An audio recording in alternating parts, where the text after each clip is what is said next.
Hello guys, আসসালামু আলাইকুম। কেমন আছেন সবাই? আশা করি যে যেখানে আছেন ভালো আছেন এবং অনেক সুস্থ আছেন। গাইস, আজকে আমরা চলে এসেছি আমাদের যে বাংলাদেশের একটি পার্ক আছে, জাতীয় পার্ক, সেই পার্কে, যে জাতীয় চিড়িয়াখানা পার্কে। সেখানে এসে আমরা দেখলাম অনেকগুলো পশু পাখি আছে সেই জাতীয় চিড়িয়াখানার ভিতরে। তো আমরা সেখানে 50 টাকার টিকিট কেটেই ভিতরে প্রবেশ করলাম। ভিতরে প্রবেশ করে আমরা অনেক ধরনের পশু পাখি, যেমন জিরাফ, বাঘ, তারপর সিংহ, সাপ, বানর, বিভিন্ন ধরনের পশু পাখি আমরা সেই পার্কের মধ্যে দেখলাম। কিন্তু গাইস, বড় সমস্যা হচ্ছে এই পার্কের মধ্যে ঢুকেই আমরা যেই কাজটা করতে পেরেছি সেটি হলো আমাদের পায়ে নিয়ে হাঁটা। আমাদের পায়ে এত বেশি ব্যথা করছিল যে আমরা আর একটি মুহূর্তেও সেখানে থাকার মতো অবস্থা ছিল না। কিন্তু অনেক চেষ্টা করেও আমরা অনেক সময় সেই পার্কের মধ্যে হাঁটাহাঁটি করলাম। প্রায় 5 থেকে 6 কিলোমিটার আমরা হাঁটাহাঁটি করে ক্লান্ত হয়ে তারপর সেই পার্ক থেকে বেরিয়ে এসেছিলাম। আর গাইস, আপনাদের কি বলতেছি, এতদিন ধরে আমি আপনাদেরকে অনেক সুন্দর সুন্দর ভিডিও দিচ্ছি, তারপর অনেক সুন্দর সুন্দর কন্টেন্ট তৈরি করছি, কিন্তু আপনারা আমাকে একটাও সাবস্ক্রাইব করে দিচ্ছেন না। প্লিজ গাইস, করে দাও আর আমি আমার ভিডিওটা কন্টিনিউ করি। গাইস, সাবস্ক্রাইব করতে কিন্তু বেশি সময় লাগে না, শুধু আপনারা সাবস্ক্রাইবে একটা ক্লিক করে অল বাটনে একটা প্রেস করে দিন। তো তারপর আমরা সেখানের মধ্যে অনেক হাঁটাহাঁটি করলাম, অনেক পশু পাখি দেখলাম। তা আমার সাথে আজকে ছিল আমার ছোটো বোন এবং তার ছোটো আমার একটি ভাই, তারপর মা বাবা, আমার ভাই, আমার ফুফুতো ভাই 2টি আমরা ছিলাম, তারপর আমার চাচাতো বোন একটি, আমরাও ছিলাম। সেখানে অনেক হাঁটাহাঁটি করলাম, দেখাশোনা করলাম। এই যে দেখছেন, এটা আমার ভাই আর বোন। অনেক হাঁটাহাঁটি করে আমরা এই দেখুন কত সুন্দর ঘোড়া, আমরা ঘোড়ার দেখা পেলাম। ঘোড়াটা কিন্তু দেখতে অনেক সুন্দর ছিল, আর সেই ঘোড়াটির নাম কি আমার মনে নেই, কিন্তু ঘোড়াটি অনেক সুন্দর একটা প্রজাতির ছিল। তো আমরা ঘোড়া দেখা শেষ করে আর একটু সামনে এগোলাম। সামনে এগুলোই দেখতে পাই যে পশু পাখির জন্য খাবার নিয়ে চলে এসেছে একটি ভ্যান গাড়ি দিয়ে। তারপর একটু সামনে যাওয়ার পরেই আমরা দেখতে পাই এখানে আরও সুন্দর অনেক ধরনের ঘোড়া আছে। সেই ঘোড়াটির নাম কি তাও আমার জানা নেই, কিন্তু ঘোড়াটি দেখতে কিন্তু অনেক সুন্দর ছিল। যাই হোক, তারপর আরও একটু সামনে এগুলাম। সামনে এগুলোই দেখতে পেলাম আরও একটা কি ঘোড়া নাকি, এটা একটু দেখতে হবে। আচ্ছা, যাই হোক, মনে করুন এটাই ঘোড়া। তারপর আরও একটু সামনে গেলাম, আরও একটু সামনে এগিয়ে এগুলো দেখতে পেলাম যে সেখানের মধ্যে আছে আরও অনেক পশু পাখি, কিন্তু পশু পাখির মধ্যে আমরা বেশিরভাগ পশুই দেখতে পেরেছি, পাখি তেমন একটা দেখতে পারিনি, কেননা পাখি ছিল ঠিক মাঝামাঝি, আর আমরা শুধু 4-5টাই একটু ভালো করে দেখে এসেছিলাম। তো আমরা 4-5টা দেখে একটু সামনে এগুলাম। এগুতে এগুতে এগুতে আমরা অনেক দূর, প্রায় 3 থেকে 4 কিলোমিটার আমরা হেঁটে ফেলেছি। তারপরও মনে হচ্ছে যে এই পার্কটি আমাদের জন্য আরও অনেক কিছু রয়ে গেছে, কিন্তু পার্ক শেষ হওয়ার কোনো নামই নিচ্ছে না। যতই হাঁটি ততই মনে হচ্ছে পার্কটি ধীরে ধীরে গাইবীভাবে বড় হয়ে যাচ্ছে। যতই হাঁটি ততই বড় হচ্ছে, যতই হাঁটি ততই বড় হচ্ছে। কিন্তু আমাদের তো কিছু করার নেই, হাঁটতেই তো হবে। দেখতে যখন এসেছি, আর গাছ 50 টাকার টিকিট কেটে এসেছি, দেখতে তো হবেই। আর আরও একটু এগুনির পরেই দেখতে পেলাম জেব্রার মতো দেখতে একটি পশু, এটার নাম কি জানি না, তবে দেখতে অনেক সুন্দর ছিল, কিউটও ছিল।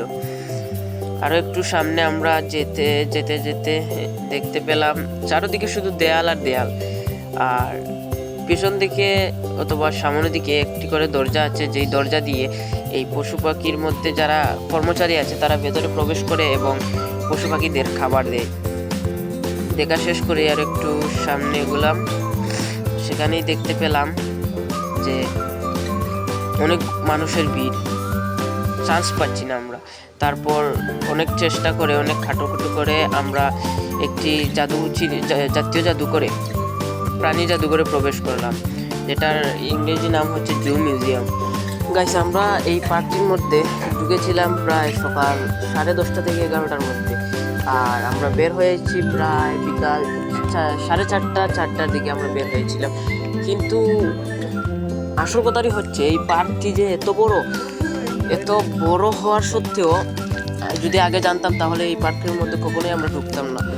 আমাদের প্রায় 2 দিন দুটো পা অবশ ছিল বলতে গেলে, পুরোই আমরা একদম হাঁটা চলা বন্ধ করে দিয়েছিলাম, এমনভাবে অবস্থা হয়েছিল।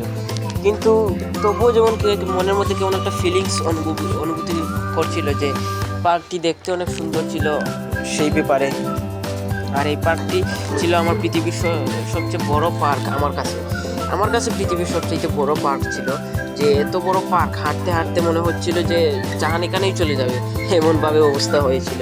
বাবারে বাবা, আমি সেই দিনের পর থেকে তওবা করেছি আর জীবনে এই পার্কের মধ্যে যাব না।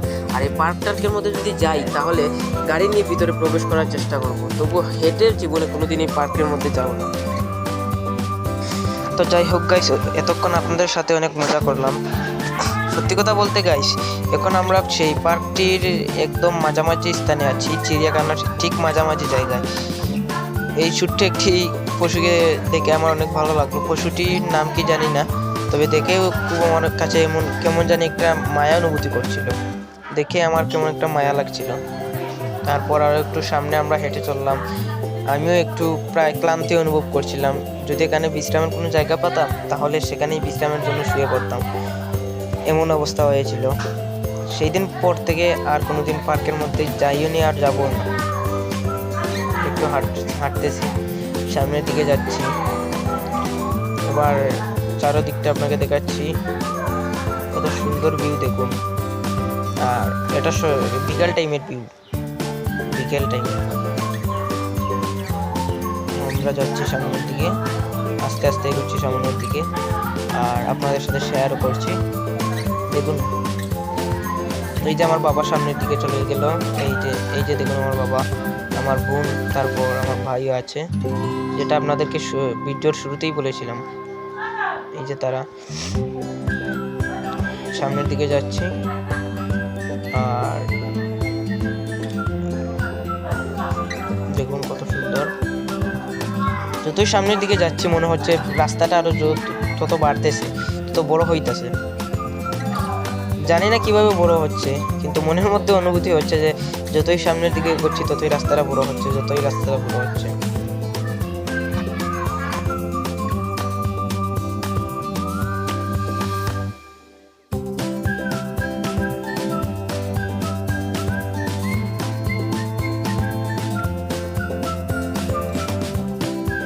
তো আরো একটু সামনে গুনির পরেই আমরা দেখতে পেলাম জেব্রা, যেটি দেখতে আমার কাছে অনেক সুন্দর লাগছিল।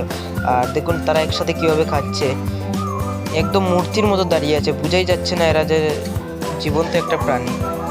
লেজকেও নাড়াচ্ছে, কত সুন্দর লাগছে। আর চারিদিকে শুধু মানুষ আর মানুষ, এই ভিড়ের মধ্যে একটু চেপাচেপি করে আমরা দেখতে গেলাম। আর জেব্রাগুলো অনেক সুন্দর ছিল, যা আপনাদেরকে বলে বোঝাতে পারবো না, এত সুন্দর জেব্রা। আমি আমার জীবনের প্রথমেই দেখলাম। শুধু এতদিন রাস্তার মধ্যে দেখেছি জেব্রা ক্রসিং, তারপর জেব্রা অনেকগুলো ইয়ের মধ্যে ইংরেজির টিচার আমাদের দেখিয়েছে, তারপর স্কুলের মধ্যে আমরা দেখেছি জেব্রা, তবু সত্যিকারে দেখিনি। কিন্তু আজ সত্যিকারে দেখার অনুভূতি হলো, তাই সত্যিকারে আজকে দেখতে পেলাম। সামনেই যাচ্ছি, সামনেই, শুধু সামনে রেলগাড়ি শুধু সামনেই এগুচ্ছে, শুধুই সামনে এগুচ্ছে রেলগাড়ি।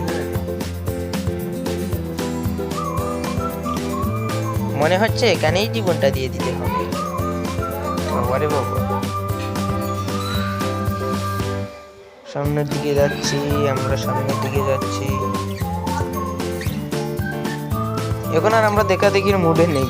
যতই সময় যাচ্ছে মনে হচ্ছে তাড়াতাড়ি এই পার্ক থেকে বের হয়ে যাব, চিড়িয়াখানা থেকে তাড়াতাড়ি বের হয়ে যেতে। যতই তাড়াতাড়ি সম্ভব আমরা এখান থেকে বের হয়ে যাব। আর গাইস, এই ভিডিওটি করার উদ্দেশ্য হলো আপনাদেরকে দেখানোর জন্য, নইলে এই ভিডিওটা আমি জীবনেও করতাম না। এই ভিডিওটি আপনাদের শুধু দেখানোর জন্য আমি এই ভিডিওটি বানিয়েছি। অনেকেই হয়তো বা অনেক দূর থেকে যেতে পারছেন না, মানে আপনাদেরকে উদ্দেশ্য করে বলতেছি না, আপনাদের শুধু জাস্ট বোঝাতে চাচ্ছি যে অনেক দূর থেকে আপনারা দেখতেছেন বাট যেতে পারছেন না, তাদের জন্য আজকের এই ভিডিওটা আমি তৈরি করেছি। আমার যখন যাওয়ার সুযোগ হলো তাই আপনাদেরকেও শেয়ার করি, সেই উদ্দেশ্যে আজকে আমি আপনাদেরকে এই ভিডিওটি দেখানোর উদ্দেশ্যটা ইয়ে করেছি। এখন আবার আমরা খাওয়া দাওয়া শেষ করে একটু সামনের দিকে এগোচ্ছি, আবার সামনের দিকে এগোচ্ছি। কুকুর বসে আছে, তারপর সামনে ওই যে উনি আমাদের ট্যুর গাইড, আমরা তাকে নিয়ে ভিতরে প্রবেশ করেছি। যাচ্ছি, সামনের দিকে এগোচ্ছি। সেখানে অনেক বড় গাছ একটা, এই যে দেখতেছেন অনেক বড় গাছ, এই গাছটি দেখে আমি প্রথমে ভয় পেয়ে গেছি। মনে করেছিলাম যে এই গাছের মধ্যে অনেকগুলো সাপ আছে, কিন্তু না। কিছু কাছে যাওয়ার পরেই বুঝতে পারলাম এই গাছের মধ্যে অনেকগুলো শিকল আছে। অনেকগুলো জড় দিয়ে এই গাছটা একবারে ভরা, অনেক বড় বড় জড়। যাই হোক, সামনের দিকে শুধু হাঁটছি আর হাঁটছি, কিন্তু পথ শেষ হওয়ার কোনো নামই নিচ্ছে না। মনে হচ্ছে আজ সারা জীবনেও আমি এইরকম পথ জীবনেও দেখিনি। যা আমার জীবনের প্রথম অভিজ্ঞতা ছিল এই পার্কটি, এই চিড়িয়াখানাটি। এই চিড়িয়াখানাটা এত বড়, মা গো মা, জীবনে আমি এত বড় চিড়িয়াখানা দেখিনি। অনেক চিড়িয়াখানায় গিয়েছি, এই যে সিলেট বিভাগের মৌলভীবাজার জেলার শ্রীমঙ্গলে গিয়েছিলাম চিড়িয়াখানায়, কিন্তু এত বড় ছিল না। এটার 10 ভাগের 5 ভাগ ছিল। না গাইস, 10 ভাগের 5 ভাগ হবে না, এটা প্রায় 50 ভাগের 5 ভাগ হবে, এত বড় পার্ক। অনেক হাঁটাহাঁটি করলাম, করার পরেই আমরা দেখতে পেলাম যে জিরাফের গলাটা দেখে আমি প্রথমে ভয় পেয়ে গেছিলাম। আর এরা পুরোপুরি একটা মূর্তির মতো দাঁড়িয়েছিল। প্রথমেই দেখে তো আমি মনে করেছিলাম যে এটা জিরাফের মূর্তি হবে, কিন্তু কিছুক্ষণ পর তাদের হাঁটা আচরণ তাদেরকে দেখেই বুঝতে পারলাম যে এটা আসলে মূর্তি না, এটা সত্যিকারের জিরাফ। এত লম্বা গলা, একটা বট গাছের চাইতেও আরো বড় গলা। এত বড় গলা আমি জীবনে কখনোই দেখিনি।